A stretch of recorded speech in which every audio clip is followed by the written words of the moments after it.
Então, pessoal, esse amigo que vive lá nos Estados Unidos, mas é brasileiro, está dizendo que as últimas notícias, novidades lá entre os americanos é a demolição, né, a retirada de algumas árvores para a construção, né, para passar a galera lá da Mostra do Clima, alguma coisa nesse sentido.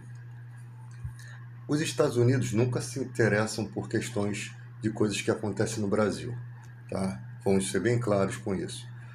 E derrubar a árvore é uma coisa comum na Amazônia. Se você pegar o palito do picolé que você compra, está escrito lá, madeira de reflorestamento. O palito de dente, com aquela pontinha de eucalipto ou menta, isso tudo vem da Amazônia.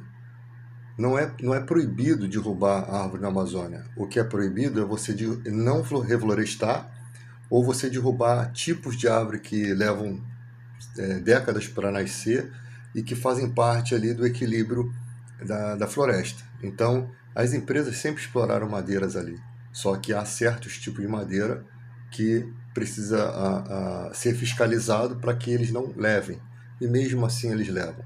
Então, dizer que os Estados Unidos está preocupado com a floresta aqui no Brasil, isso é uma falácia. O que eles querem é arrumar algum pretexto para poder tomar a nossa Amazônia. Quando você ouvir matérias desse tipo, procura perceber as conveniências do mundo. Quem é o presidente atual? Quais encrencas que ele está arrumando? E com certeza, por saber que os acordos comerciais entre Brasil e Estados Unidos são tete a tete, ou seja, se ele taxa lá, a gente tenta se equilibrar aqui, mas se não tiver outro jeito, a gente taxa daqui também, porque os acordos comerciais são iguais. Parece que querem empurrar o Brasil, né, para um desligamento comercial com os americanos e uma ligação com os chineses, que são o nosso principal parceiro, para que não haja nenhum vínculo, né, e os Estados Unidos comecem a fazer alguma besteira com o nosso país. Tá? Então, o Itamaraty, ele não é bobo, né? A galera não é bobo, os embaixadores não são bobos, os diplomatas não são bobos. Eles percebem porque esses acontecimentos ocorreram em outros lugares. Né? Então, os Estados Unidos sempre querendo arrumar encrenca e possivelmente a Amazônia é um dos alvos para conseguir essa encrenca. Né? Os Estados Unidos se metem em tudo. O problema lá de Essequibo com a Venezuela, os Estados Unidos está sempre se dando bem em cima de territórios dos outros. Né? O próprio Trump, na sua fala, já disse que se um país der mole, ele vai lá e toma o petróleo. Né? Ele congelou as reservas de dólar junto com o Reino Unido, que é seu principal puxa-saco. Né? Sempre onde tem os Estados Unidos, tem o Reino Unido colado ali no saco. Eles congelaram a reserva de dólar na Venezuela em plena crise do petróleo. Né? E eles são um dos responsáveis de toda aquela situação que tem na Venezuela, de algumas situações. Né? Eles não são.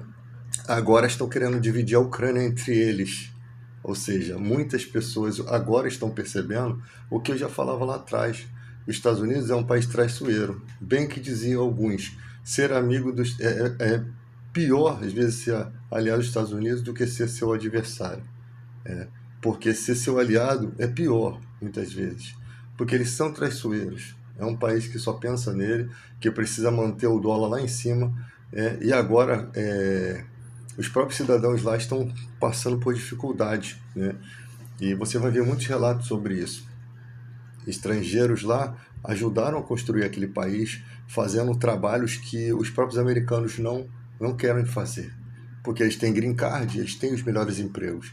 Então, os estrangeiros, né, estão lá e ajudando na construção civil, na construção das casas, agora estão sendo expulsos. Né? Então, eles não vão expulsar todos os estrangeiros, porque eles não são doidos. Eles vão ficar sem mão de obra lá, entende? Os americanos não gostam desse tipo de trabalho pesado. Então já se percebe isso. Alguns estrangeiros, se voltarem para a terra deles, serão mortos, porque saíram fugidos do país. Né? Então se voltarem, e eles não estão nem aí, eles mandam embora e não se preocupam com o que vai acontecer. Direitos humanos para eles não existem, eles querem saber só do deles. Né? Então o que você pode esperar de um país assim? Que não está nem aí, está cagando para os outros. Então essa história de falar que na Amostra do Clima foi feita uma estrada e tirou árvores, com certeza essas árvores tiveram um bom aproveitamento. E porque se é necessário construir algo, tem que se desmatar alguma coisa. Não tem como você construir uma estrada no meio da floresta sem tirar um pedaço da floresta. O problema é que as questões da Amazônia, né, as terras dos índios sempre sendo tomadas, inclusive na ditadura, eu queria saber qual dos índios eram comunista, porque foram mortos vários índios, né? Qual deles eram comunistas? Na época do Eduardo Cunha, uma criança chegou a ser morta, um neném, na rede com um facão. Isso foi matéria da revista Veja, ou Época, se eu não me engano. Então, as coisas que acontecem lá são muito pouco ditas aqui fora, né? Aí tivemos o caso dos dois aí turistas, dos dois estrangeiros, né? Um estrangeiro, o outro não sei se era brasileiro, que foram mortos lá, o fotógrafo e o rapaz que trabalhava lá na parte da segurança lá, foram mortos lá e não deu em nada, né? Então, o Philips, acho que é o Philips, e o outro nome eu esqueci. Então, nós temos acontecimentos ali que que passam em silêncio, porque há muitos interesses de outros países ali, há muitos interesses de políticos que têm negócios ali, tá? E qualquer pessoa que se levante ali, né, e os garimpeiros ficam ali como cães desses caras, né, contaminando o leito dos rios, contaminando os índios, fazendo uma matança não direta para que a mídia não possa vir e botar o exército ali, mas uma matança de forma sorrateira, contaminando a água com mercúrio, né? E aí você tem tantas injustiças ocorrendo ali, tem tantos interesses estrangeiros naquelas madeiras que é o petróleo daquele lugar, né? A madeira está muito mais fácil de ser extraída do que o ouro. Com aqueles tipos de madeira de qualidade, você extrai, você tem pianos de qualidade, você tem violoncelo, você tem tipos de violão caríssimos que os luthier precisam daquele tipo de madeira porque sai um som melhor no instrumento. Então são madeiras que custam muito caro. É o petróleo da Amazônia, é a madeira. E há muitos interesses nisso. E então, quando o presidente Lula queria criar ali uma questão do petróleo, inclusive ele comprou da China uma plataforma de petróleo que vai ser importada para cá, né? Acho que é o material dela. O Brasil também descobriu aí uma jazida de ouro muito grande, né? E outros materiais. Então, quando o presidente Lula queria fazer ali essa questão do petróleo, há embargos ali. Pô, vamos ser sinceros. Nós precisamos gerar emprego.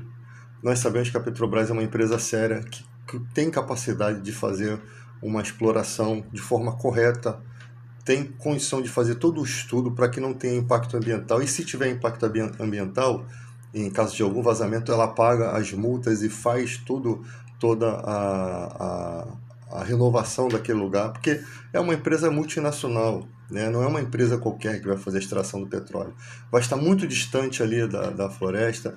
Então há muita coisa que não querem, porque se você traz a indústria para lá, você traz trabalhadores, as pessoas ficam cientes das coisas que acontecem ali. E é essa escuridão que eles querem permanecer nas trevas. Eles não querem que nada dali seja manifesto. Ali tem grileiro de terra, ali tem uma série de coisas acontecendo que o mundo não tem notícia. Porque quem vai lá noticiar? Quem vai lá fica naquelas terras, não volta, né? Aí você tem uma segurança que está ali só para dizer que tem, né? Que está ali permitido, porque a hora que eles quisessem, eles acabavam com aquilo ali, com aquela segurança. Então eles precisam manter uma aparência de que está tudo bem. Por isso que eles permitem a segurança fazer o seu trabalho. É uma aparência. Porque se eles começarem a fazer mal a galera do IBAMA, do INEA, essa galera toda dali, as ONGs, logo chama atenção. E quando chama atenção, o judiciário acaba sendo que obrigado a intervir e mandar ali as Forças Armadas para cuidar daquilo que elas tinham que ter cuidado. Céu, né? A aeronáutica cuidava dos aviões que descem ali clandestinamente, a terra com o exército que Como é que a pessoa consegue garimpar com um maquinário daquele tamanho e ninguém vê? Sendo que a gente tem drone, a gente tem cães farejadores, a gente tem imagem por satélite, a gente tem uma série de coisas de inteligência artificial, computadores quânticos ainda não estão ainda em evidência, mas nós temos muita tecnologia para saber os impactos que estão sendo causados ali. Isso daí é ponto. O drone, por exemplo, é uma mega ferramenta. Tá? Pode botar milhões de drones ali para poder fiscalizar aquela floresta toda ali. Criar uma estrutura de monitoramento, isso é fácil. Não é difícil pela tecnologia que nós temos hoje. E a marinha, cuidar dos rios, de onde as madeiras saem de forma ilegal e outras questões. Então, as Forças Armadas, elas praticamente aquilo ali está abandonado. Praticamente não há uma integração das Forças Armadas ali em uma escala grande. Tem alguma coisa só para dizer que tem, mas não tem uma grande escala. Até porque se tivesse, não teríamos todas essas tragédias acontecendo. E o povo que vive ali, coitado, não consegue outra coisa a não ser se tornar um garimpeiro, um explorador de árvore, ou ser explorado por essas empresas que precisam de alguém para cortar a madeira. Então aquela civilização toda ali que está em risco, inclusive os indígenas, né, que vivem naquele local. Os mais espertos são aqueles que não interagem com o homem branco. Por quê? Porque esses realmente são os índios que sabem que não se pode confiar no homem branco. Eles têm família para poder proteger. Esses são os mais espertos. Era isso que os índios tinham que fazer, não interagir com os homens brancos. E os que já interagem tinham que gravar as coisas para um momento oportuno denunciar todo mundo.